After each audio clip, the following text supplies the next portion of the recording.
At syempre guys, hindi mawala, igisa natin sa sibuyas at bawang, saka yung minced beef.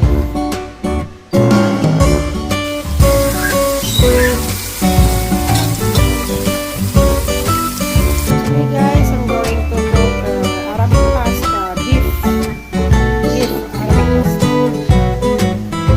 So yung mga spices na nihalo ko dun sa pasta. Lalagyan ko rin ng rosemary. Lalagyan ko rin ng dahon ng oregano.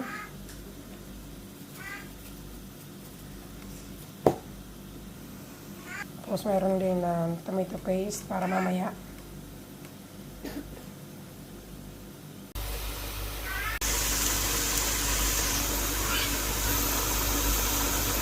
Ayan guys, kumukulo na ko. Gahaluin ko yan maya-maya.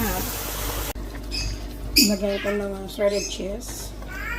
So guys, slice yung dill tsaka yung bell pepper na green.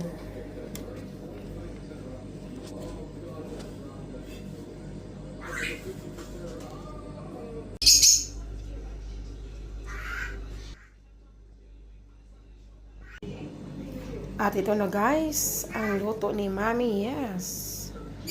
Yung Arabic beef pasta.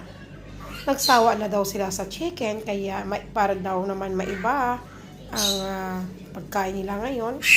So, requested food po ito. Magluto ako ng pasta. Mabilis lang ito lutuin mga guys. Napakadali. At ito na guys, ang aking final na luto. Arabic beef pasta.